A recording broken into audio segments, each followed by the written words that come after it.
G'day and welcome to the Ball Boys Fantasy Basketball Podcast. Today we are going over statistical scarcity. What does it mean? How can you use it in your drafts to have the best draft possible? And we're going to go through every position and see what's scarce at what times. Let's go! Jordan open. Chicago with the lead. Bryant to Shaq. Not a game. We talking about practice. LeBron James with no regard for human life. Anything's possible. Back out to Allen. His three-pointer. Bang! Curry for three. Wow! Unbelievable. Making it rain in New York. We the North are now we the champions. Not the destination, it's the journey. Mamba out. G'day and welcome again to the Ball Boys Fantasy Basketball Podcast. I'm your host, Mitch Casey, and you can find me on Twitter at Ball Boys Fantasy. We're talking about statistical scarcity today, and it's a topic that often I think is a bit underrated and a bit, we kind of mention it in other podcasts and things over throughout the preseason and during the season, but today we're going to go into a bit of a deeper dive, and I've done a bit of an exercise here today, which I think is going to be very interesting for you guys to sort of see the results of that one, and it actually surprised me with a few different categories, which I thought were relatively easy to find later on, but compared to how I project them, might be a little bit harder than initially thought, but we'll get to that in a second. Before we do, though, I've got two exciting announcements. The first announcement is that the Ball Boys season guide is going to be back again this year. I'm hoping that it's going to be back bigger and better than ever with a couple of added features. Now, the feature that I'm most excited about is going to be my projections are going to be included in this season guide, as well as the rankings that we did last year. So last year we did the rankings, which was a bit more of a subjective list with all of everything included in terms of what I think about their injury history, what I think about their punts and different things, and where I would kind of vaguely draft a certain player. My projections is just the numbers, and the numbers in terms of what I expect players to be averaging. And they add up to three different rankings. The first one is your 9-category ranking, so probably most useful for roto leagues.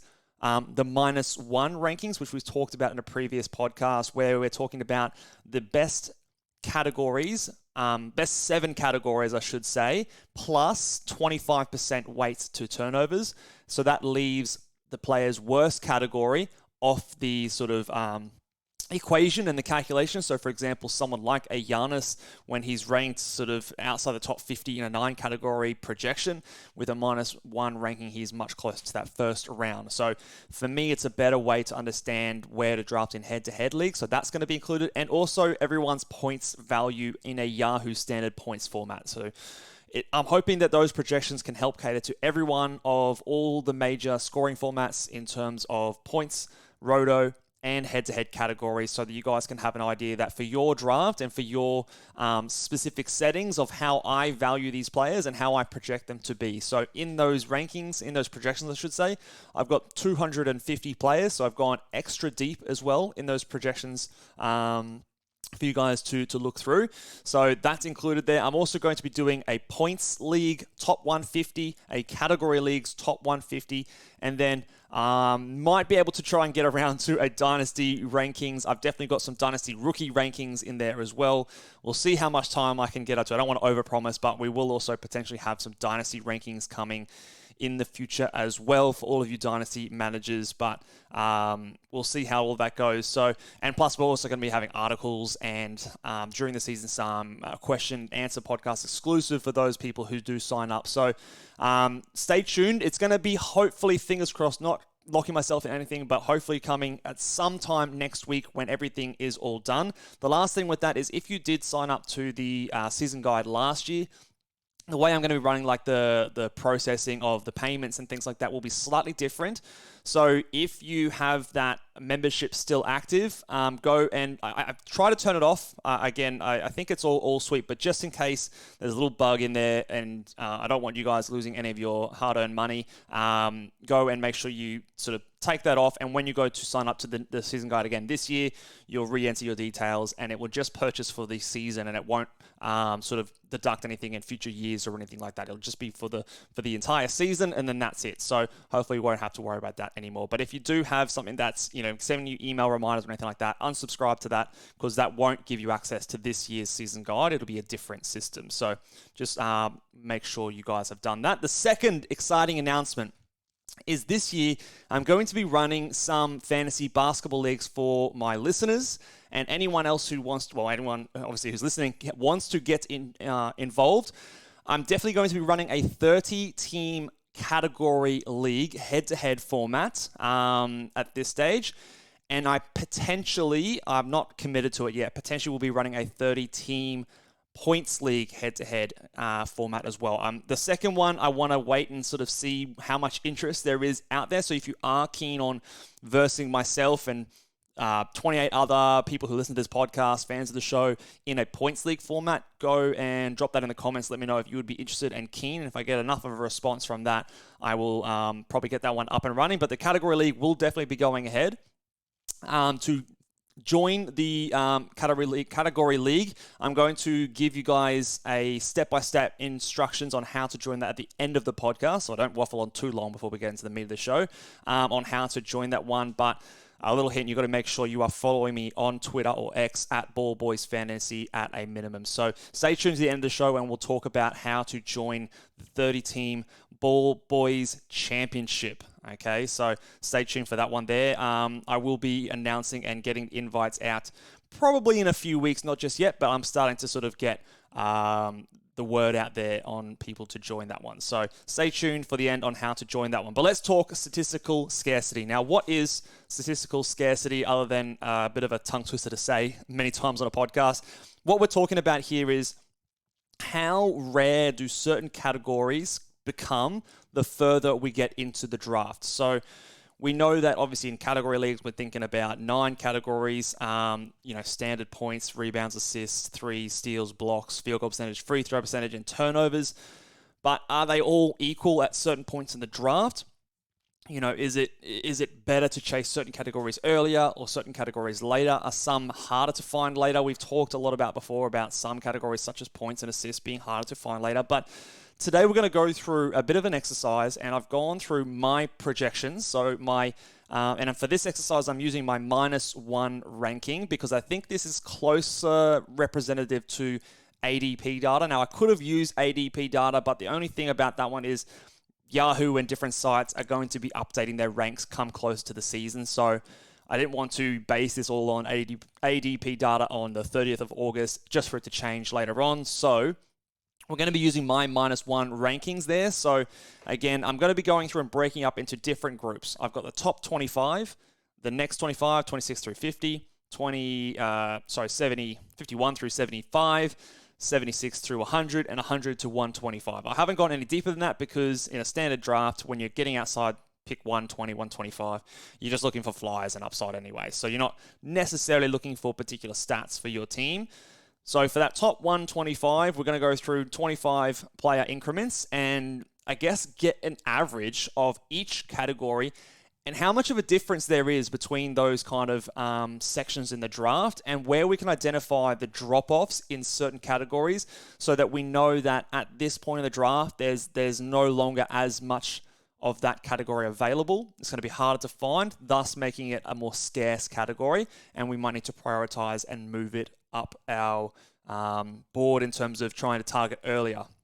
Now, obviously, doing this exercise, the best players in the draft are going to be at the start of the draft. So for the majority of them, as we get down, they are getting more and more scarce as the better players go off the board. However, some of the results might surprise you, and not every category gets worse in every section. So we'll get onto that more in a second. So let's get into the exercise here.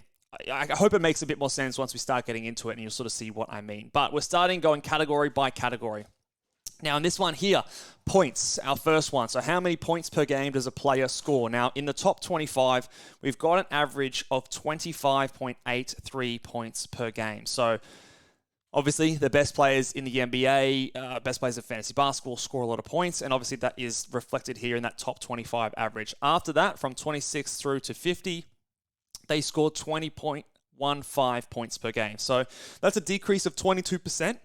So it's a pretty sizable decrease there as well.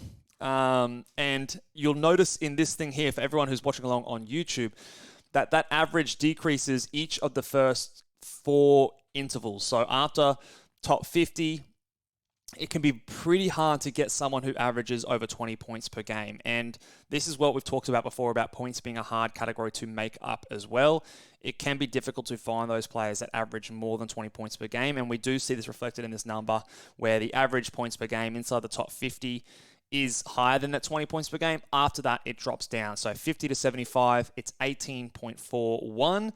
And 75 to 100, it's 14.31. And interestingly, at the 100 to 125, it's 14.64. So by the time you get closer down to the 75 to 100, all of the guys who are decent fantasy players that score decent points are basically gone. By then, you're looking at players that if they are scoring points, they're doing a lot else poorly. So their ranking doesn't really, improve because of that.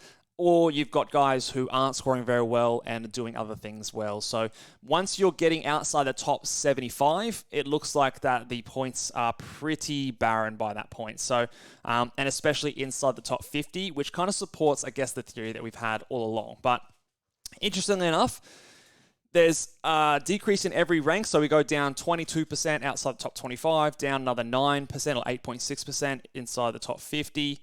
Then we go down another 22% inside the top 75. And then by the time we get to the rank 100 to 125, it's actually only a 1%. It's actually a 1% increase. So they average more points according to my -1 rankings. So once you're outside those top 75-ish players, very difficult to get a guy who is going to help you win scoring and be really a net positive anywhere else. So just an interesting one to keep in mind. This next one I thought was also extremely interesting, and it sets up a little bit of a theme for me for a lot of these categories, which supports, I guess, a bit of a subjective view I had, but now I've got some more objective data to support it. So this one here, rebounds.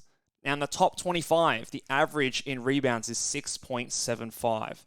Interestingly, though, between 26 and 50, the average is 6.79. So we actually see a slight increase in the average, which tells me that rebounds throughout the top 50 are fairly readily available, and there's no urgency to go inside the top couple of rounds to get those high rebounders, because you can make that up in those next few rounds. And you can actually see here, again, just for those who are watching on YouTube, we stay around that 6.7, 6.79. The next one, 50 to 75, is 6.55, 75 to 100, 6.42.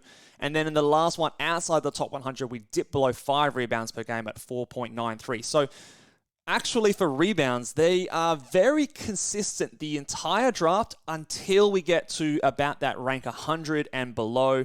Then they start to really dry up. But there are players throughout the entire draft inside that top 100 that can give us some good rebounds and still contribute to a lot of other categories.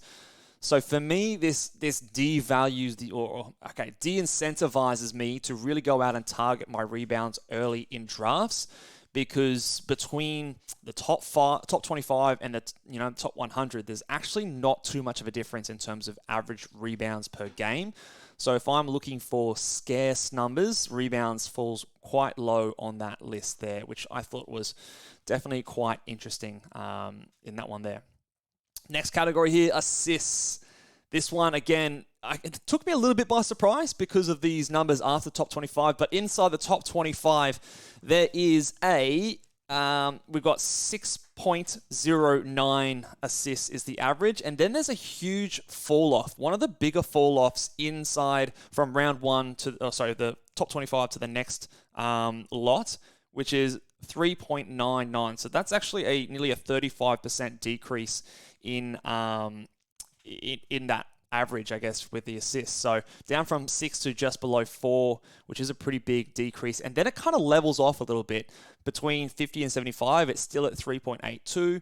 Little bit of a drop between 75 and 100 at 3.22. And then again, it ticks back up a little bit to 3.52. So really, what this tells me, this combined with the rebound staying fairly flat throughout those first early rounds, assists taking a steep drop off after the top 25, is that if you want to be competitive in assists and you also want to be competitive in rebounds, you need to prioritize getting those assists earlier and getting the rebounds later, because after those first 2 picks in your draft, if you're in a 12-team league, those assists will typically dry up very, very quickly. And then after that, the rest of the top 100, top 125, they're kind of fairly level from what it looks like here, which is quite interesting. I thought there would be a little bit more of a drop-off after the top 50, but according to my projections, it is actually really concentrated in those first 2, maybe 3 rounds. Again, these projections might not exactly mirror the ADP data. I might have some players higher than they might be going in drafts. So really, if we're going to be safe here, the top 3 rounds, you want to be getting some big assist numbers if you want to be competitive in that category, which again is something we kind of knew of, but I think it just illustrates to the degree that that is the case and how early it does really, really dry up. Because you've got players like Tyrese Halliburton, players like Trae Young, players like James Harden, all these guys, Luka Doncic, Nikola Jokic, all of these guys are the big assist getters. I think Devin Booker's going to be big this year. They're all going inside those first couple of rounds. LaMelo Ball is another one.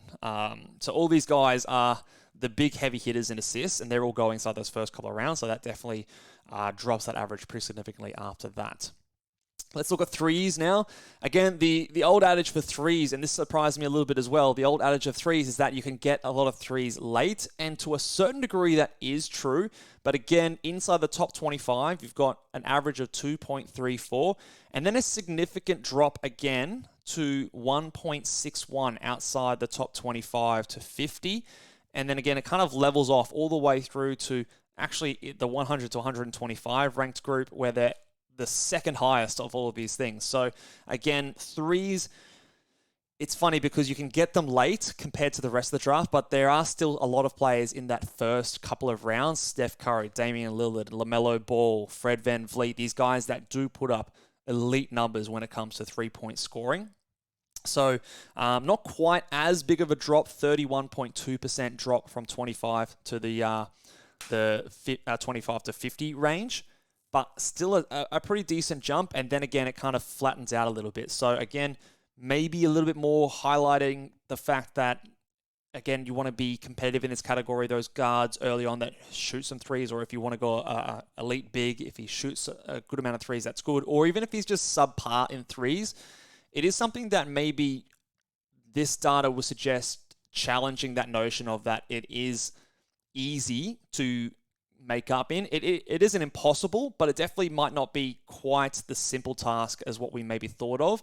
It might be something that we need to pay a bit more attention as we go throughout the draft and not just rely on those guys that are at the back. However, with that said, it is clear from, well, at least from this thing here, that after that those first couple of rounds, the importance of threes after that point is fairly minimal because it stays pretty level throughout the entire rest of the draft.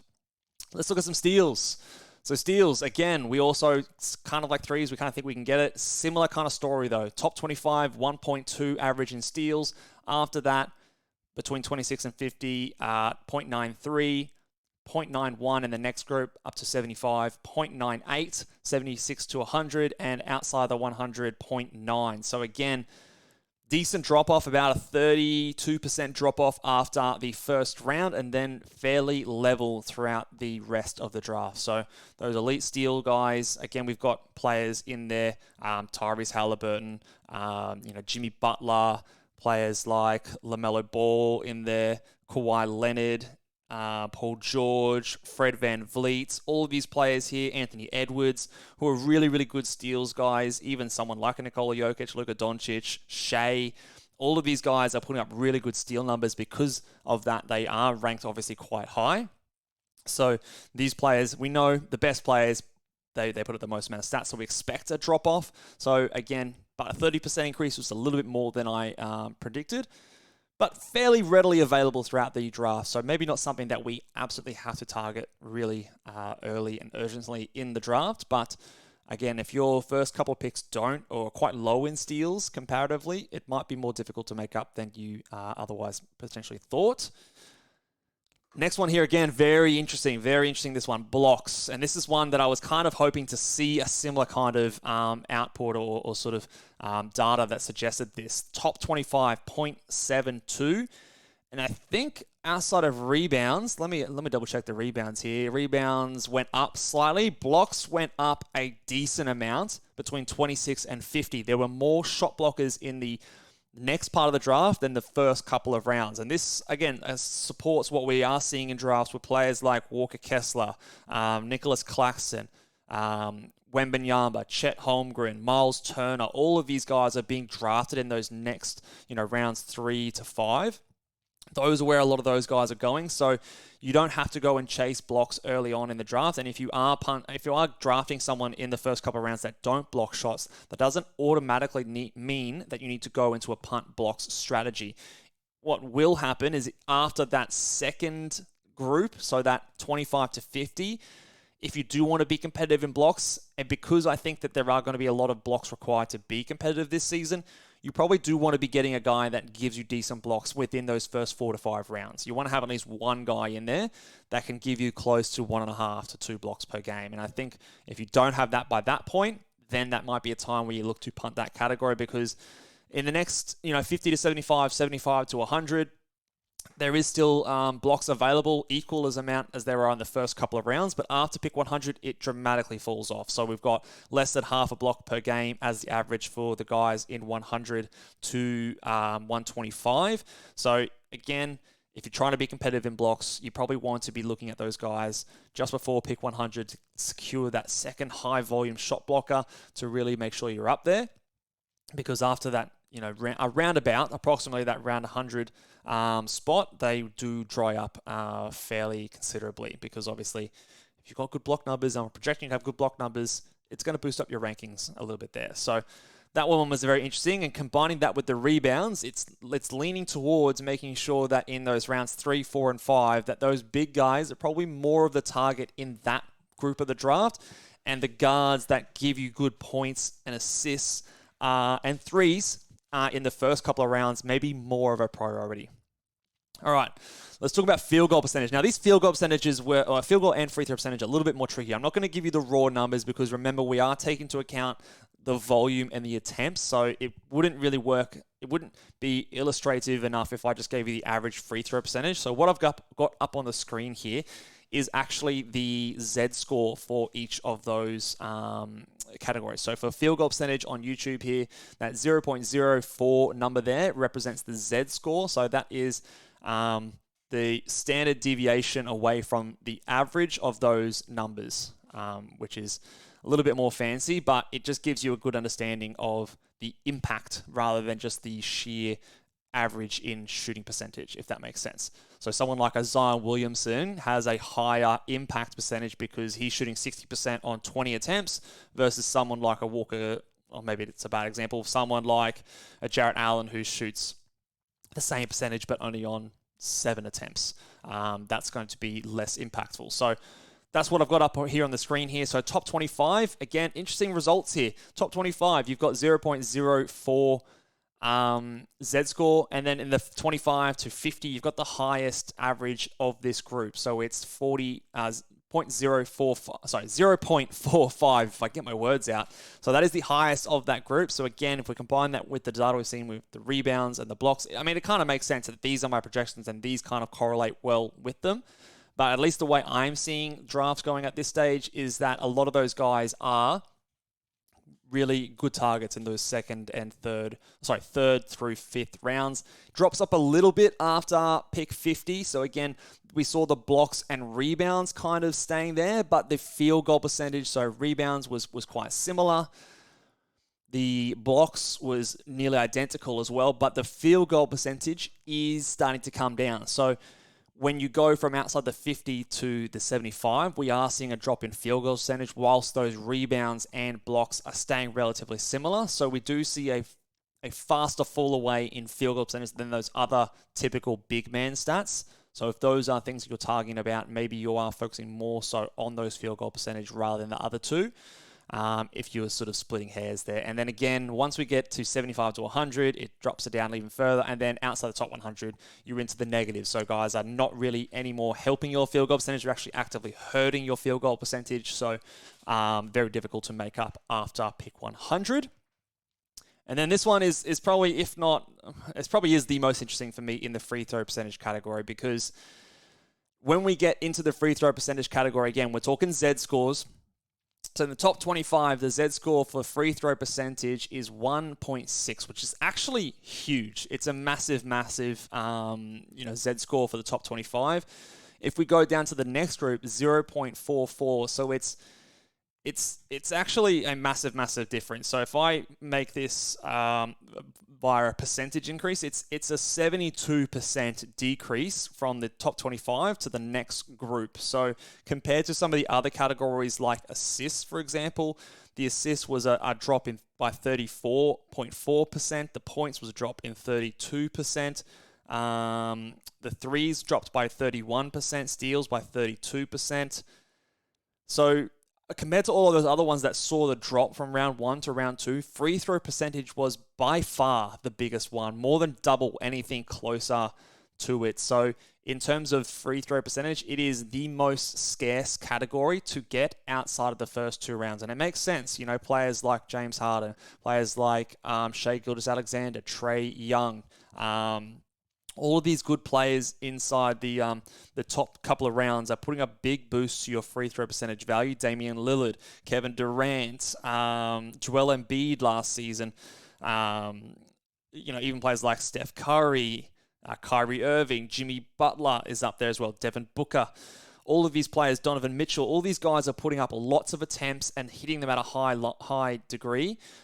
Even the big men who maybe weren't giving you those assists and threes that correlated strongly as well, are still putting up really good free throw percentage. So players like a Jokic, players like an Embiid, even someone like a Jaren Jackson Jr., again, probably not big in the assists market there, but even he's giving you positive contribution to free throw percentage. So it is definitely the hardest category to make any significant headway into after you have gone outside those first couple of rounds, because those big high impact, getting to the line a lot kind of guys just aren't there anymore. So that is a very interesting one, and probably gives a little bit more of a weighting towards that punt free throw percentage. And it kind of summarizes why I feel strongly about, even though a player like Luka, you look at his free throw percentage and you think, look, it's not that bad. It's not like automatically punt worthy.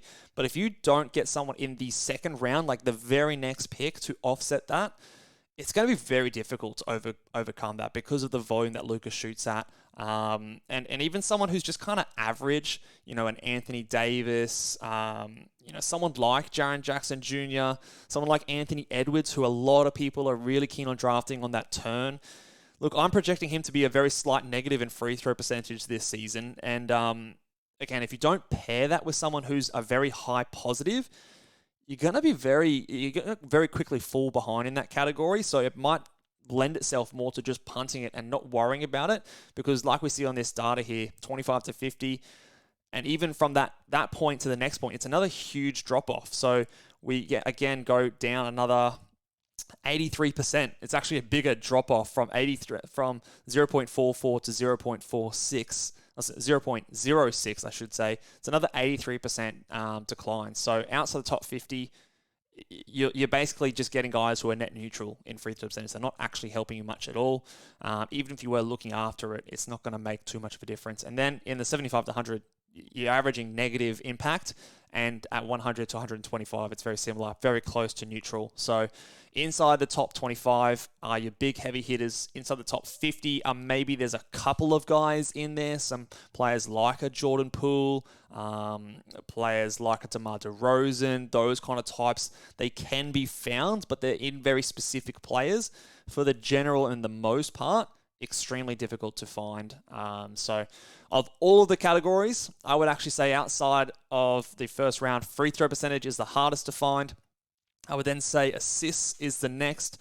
Points is an interesting one because the drop-off between the first couple of rounds to the next round isn't as big, but we see it every sort of interval dropping a pretty decent chunk. So I would say that is the next thing to focus on. Funnily enough, threes was another one, and steals were kind of close together that first couple of rounds, but after that, it's pretty level. And then the blocks, rebounds, especially those two, you can get throughout the draft fairly comfortably. In fact, they are more readily available in the second grouping, so 26 to 50. And then field goal percentage is similar, but then after pick 50, field goal percentage does start to drop away. So very, very interesting. I guess it does lend itself more to getting those guards and high volume scorers, 3-point shooting, free throw percentage hitting guys early in drafts, and then getting some of those maybe field goal percentage anchoring players in those next rounds, the blocking players that if you want to, or that's when you make that decision on, am I going to punt this if a few of those guys go off the board before your pick in that third or fourth round? So those are always around the kind of spots where you have to make those kind of decisions. And I think that this data is just something that can support that with a bit of objectivity. So that will do it for this section of the podcast. Now, like we said at the top of the show, guys, we're going to go through how you can join the Ball Boys Championship 30, which is the 30-team. It's a redraft league, so one season, and we're going to be doing a slow draft. It's going to be a $25 entry. We'll talk through some of the prizes and that on a future episode. But to join, what you need to do, number one, you need to be following me on Twitter at Ball Boys Fantasy. That is crucial. You need to be making sure that you are following. If you don't have Twitter, you can just sign up and then follow me and no one else. That's cool. To get into the draft, you have to be on Twitter so I can contact you. It's probably just the easiest way for me. Number two, over on Apple Podcasts or Spotify, whichever you use, you're going to go over and give the Ball Boys Fantasy Basketball a 5-star rating. I mean, you can give it a 4-star rating, but I don't think that helps your chances getting into the league. You're going to give it a 5-star rating. Give it as much of a creative rating as you can. So the funniest, the most creative, the ones that stand out to me are going to have a better chance. And in that rating, I want you to give me your Twitter handle. Now, it needs to be in the rating because it can get quite confusing. I know sometimes you've got to put a title, you've got to put a username, but in the actual rating there, the comment, the review section, put your Twitter handle in there. And then if I like your review, if it stands out to me, I'm going to contact you on Twitter and I'm going to be sending you the invite when I am sending invites. It won't be for a couple of weeks. I'm going to give lots of people a chance to get their submissions in. But when I am picking the 30 or 29 people that are going to be joining myself, I am in the league, so you're going to be coming up against me. And when you do that one, I'm going to send you an invite and we can get started. I'm thinking that the drafting is going to be a slow draft and it will be starting sometime in October, probably earlier in October, so we have enough time to get through it all. Lots of people from different countries, so it will be a slow draft for that reason. And the other thing is it will be a weekly head-to-head league. So lineups are locked every week because it's a 30-team league. There's not too much streaming around on waiver wires required. So weekly lineups will be the format there. So make sure you guys do that. If you have any questions about how to submit or anything to clarify, drop it in the comments over on YouTube below or tweet me at Ball Boys Fantasy. But good luck. Drop those reviews down in there and I'll see you guys next time. Bye.